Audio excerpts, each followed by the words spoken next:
Now we will talk about the strong nuclear force. Nuclear force जो है सबसे strong होता है, स्ट्रांग न्यूक्लियर फोर्स। तो पहली बात उसकी डेफिनेशन की बात करेंगे। The strong attractive force which binds together the protons and neutrons in a nucleus is called strong nuclear force. So in your previous classes, आपके प्रीवियस क्लासेस में आप लोगों ने देखा होगा, आपने ये भी सीखा होगा कि कोई भी एटम जो होता है, atom is made up of nucleus. ये आपने सीखा होगा। Just I am putting the today's date. Today is 11th June 2021। Atom, atom किससे बना है? तो एटम का अपना एक न्यूक्लियस होता है, उसमें न्यूट्रॉन होते हैं, प्रोटॉन होते हैं, और इलेक्ट्रॉन जो है वो ऑर्बिट में घूमते रहते हैं।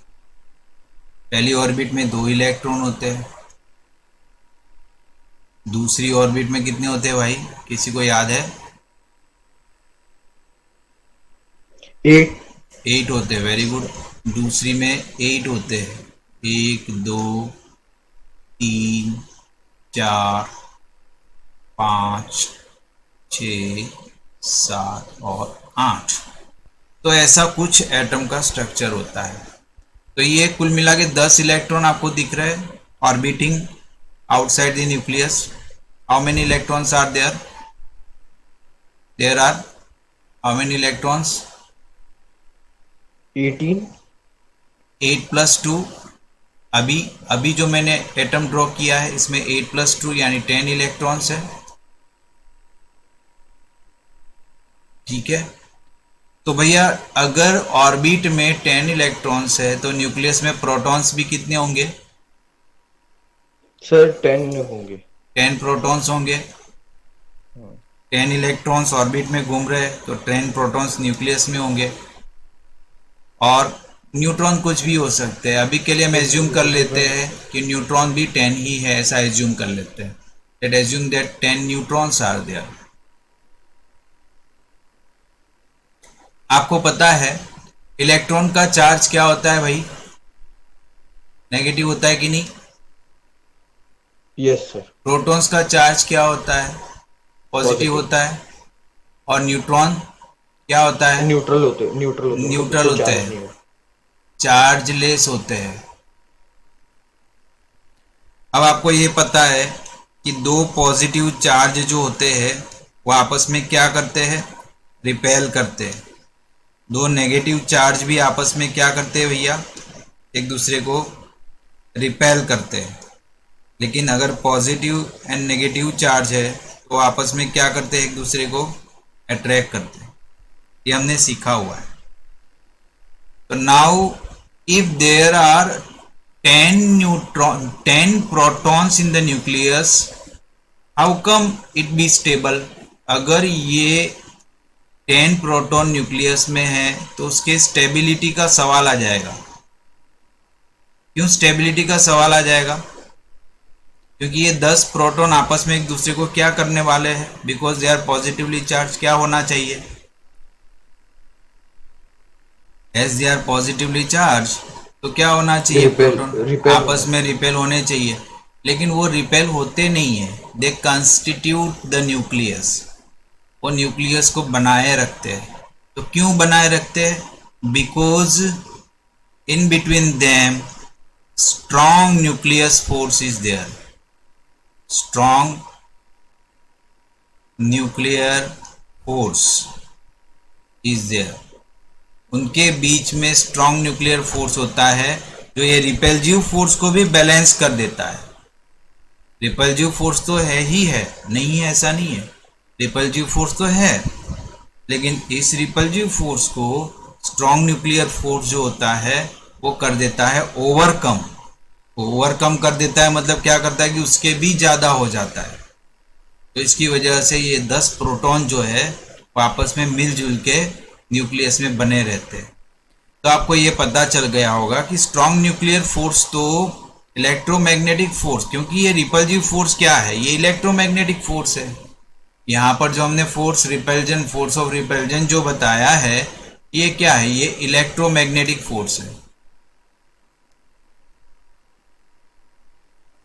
और इलेक्ट्रोमैग्नेटिक फोर्स ये यहाँ पर लग रहा है, रिपल्जिव फोर्स, और उस इलेक्ट्रोमैग्नेटिक फोर्स को भी ये ओवरकम करता है, मतलब उससे भी ज्यादा, ये उसका भी बाप है। इसका स्ट्रॉन्गनेस इलेक्ट्रोमैग्नेटिक फोर्स के स्ट्रॉन्गनेस से भी ज्यादा है। तो ये प्रोटॉन्स को बिखेरने नहीं देता है, जबकि पकड़ के रखता है। And hence it constitutes the nucleus. It held together the protons in the nucleus and they will never scatter here and there. And the reason of this is strong nuclear force. ये strong nuclear force की वजह से ऐसा होता है। तो बहुत काम की चीज़ है, लेकिन ये काम की चीज़ है कि तो उसके साथ साथ उसकी लिमिटेशंस भी है, जिसके बारे में हम लोग पढ़ेंगे। तो ये स्ट्रॉन्ग न्यूक्लियस फोर्स होता है जो न्यूक्लियस में ही लगता है और कहीं नहीं, बाहर कहीं देखने को नहीं मिलेगा। This force cannot be electrostatic force because positively charged protons strongly repel each other at such small separations of the order of 10⁻⁻15 metre. तो न्यूक्लियस के अंदर इन दोनों के बीच का सेपरेशन होता है 10⁻⁻15 मीटर का, और इस सेपरेशन में ये लोग बहुत ज़्यादा रिपेल करते हैं। Also the gravitational attraction between two protons being much weaker cannot overcome the electrostatic repulsion. So a new attractive force must be acting between the molecules, between the nucleons, that is protons and neutrons. This strong nuclear force is the strongest of the all fundamental forces, about 100 times stronger than the electromagnetic force. Electromagnetic force से भी 100 गुना ज़्यादा strong है भाई, इतना ज़्यादा strong है। तो ये तीसरा फोर्स है। हम 4 फोर्सेस की बातें करें, उनमें से तीसरा फोर्स है। इसकी कुछ इंपॉर्टेंट प्रॉपर्टीज बताएंगे। It is the strongest interaction known in the nature. अभी तक नेचर में सबसे स्ट्रॉन्गेस्ट यही है, और वो 10⁻38 टाइम्स स्ट्रॉन्गर है ग्रेविटेशनल फोर्स के। ग्रेविटेशनल फोर्स के 10⁻38 टाइम्स स्ट्रॉन्गर है। It is a very short range force, बहुत कम डिस्टेंस पे लागू होता है, दूर तक नहीं लागू होता है। It operates only over the size of the nucleus. Nucleus की साइज पे ही लागू होता है, उसके बाहर ये लागू नहीं होता है, उसके बाहर ये नहीं चल सकता। ठीक है, इसके बारे में हम 12th स्टैंडर्ड में और ज़्यादा पढ़ने वाले हैं।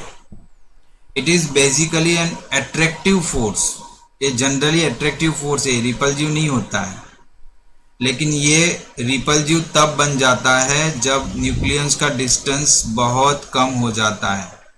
न्यूक्लियन का डिस्टेंस अगर 0.5 फर्मी होता है, मतलब 10⁻⁻15 मीटर के करीब, तब जाके ये हो जाते हैं रिपल्जिव।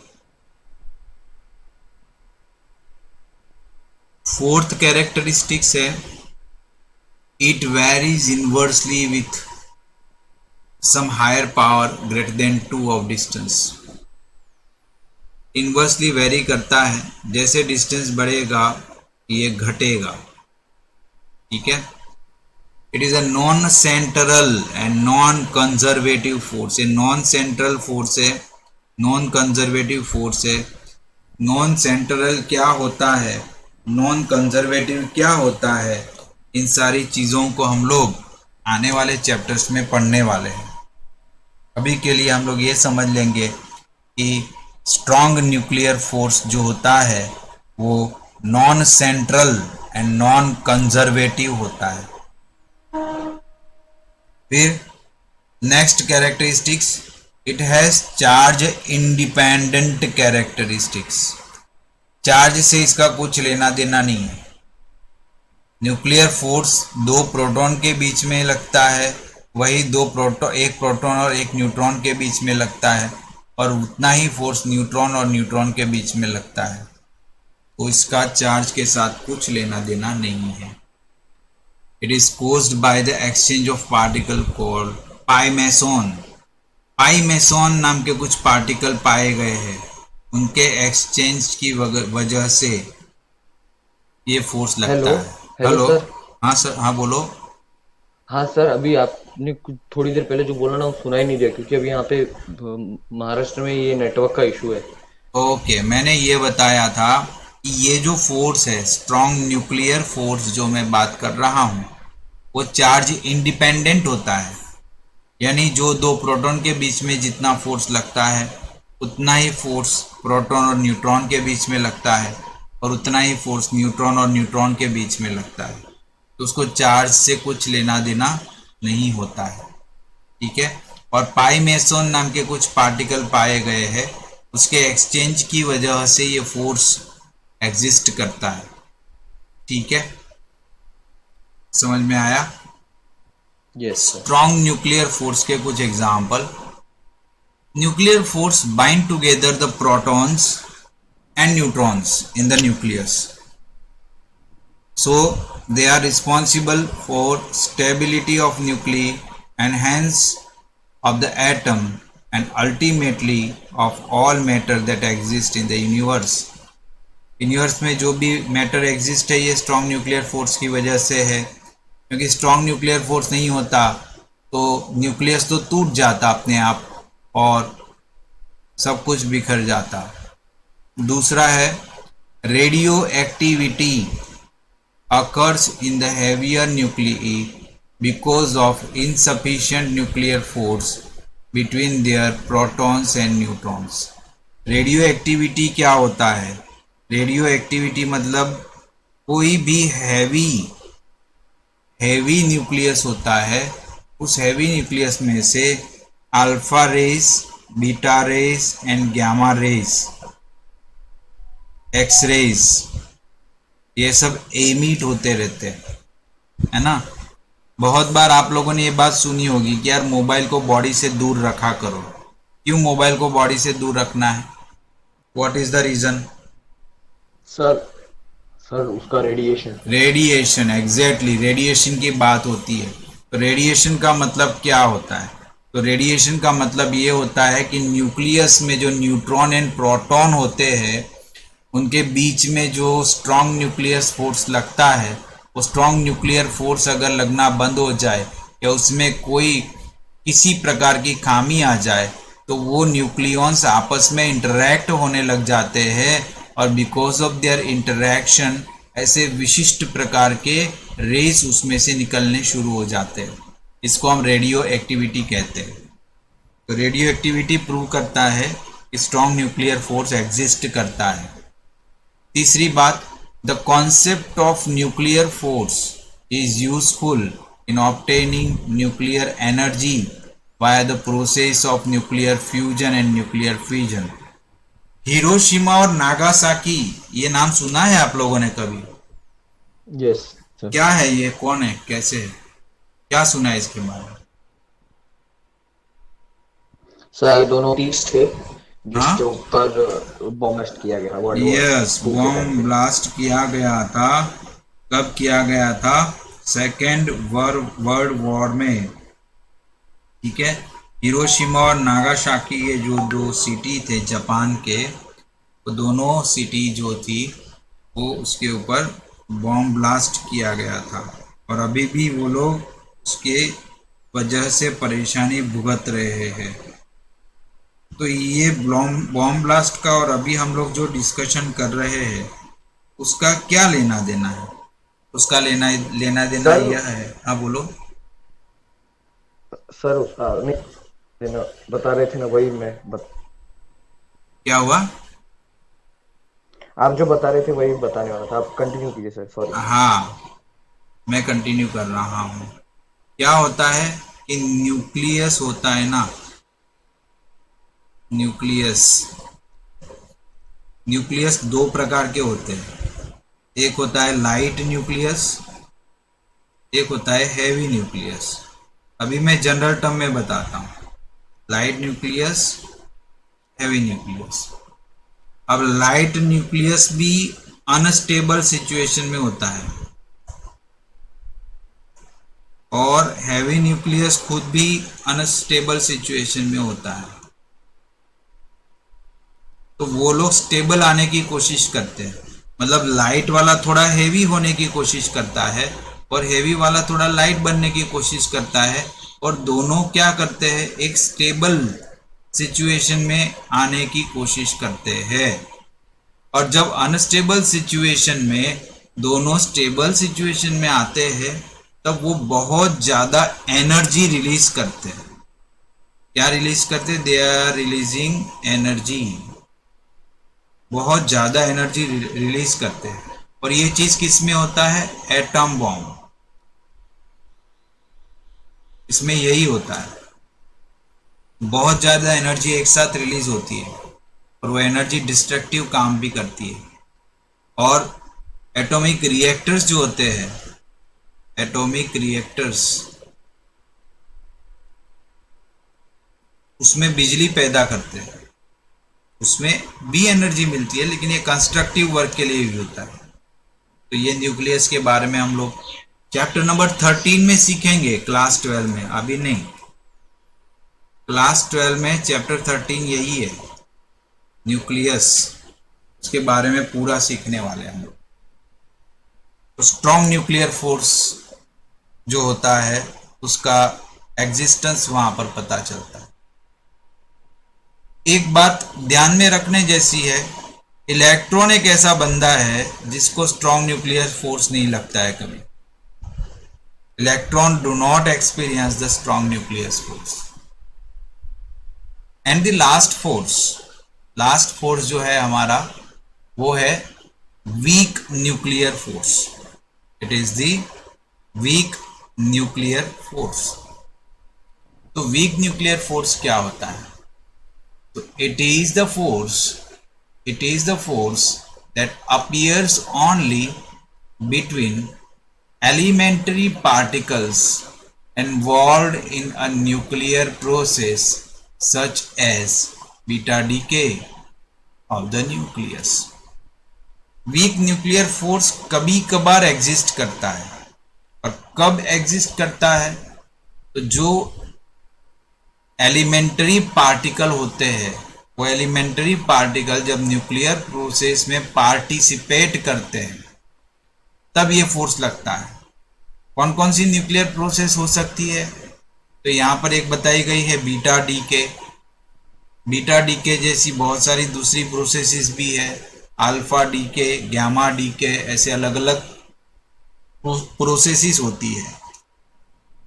पहले तो यहां पर यह समझना होगा कि डीके का मतलब क्या होता है। डीके का मतलब होता है रिलीज करना, टू रिलीज। तो अल्फा या बीटा को रिलीज करते समय पार्टिकल्स के ऊपर थोड़ा बहुत छोटा सा फोर्स लगता है, वो वीक न्यूक्लियर फोर्स है। In a beta decay the nucleus emits an electron and an uncharged particle called neutrino।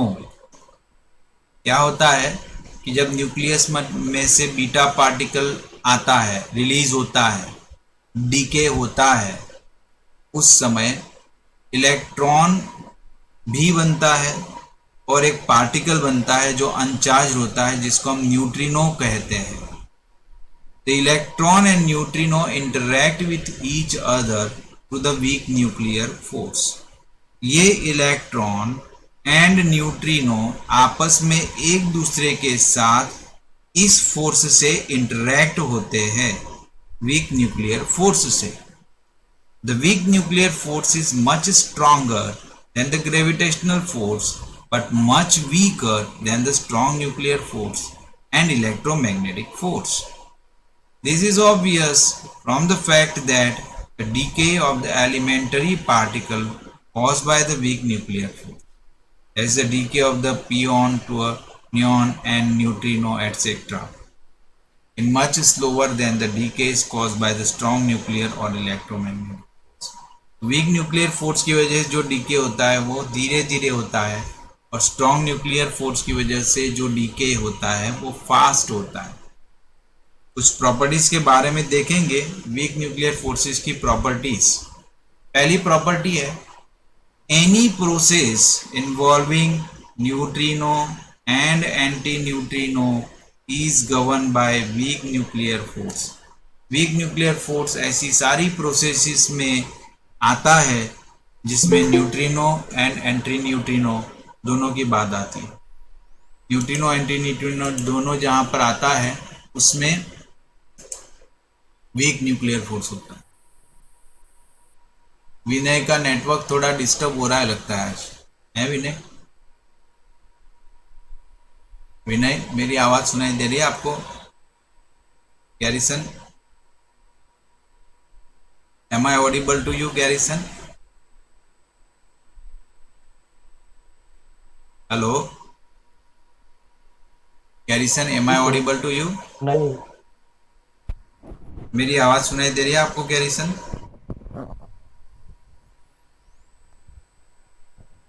Vinay, am I audible to you? Hello, sir. okay, okay, now it is okay, everything is okay now.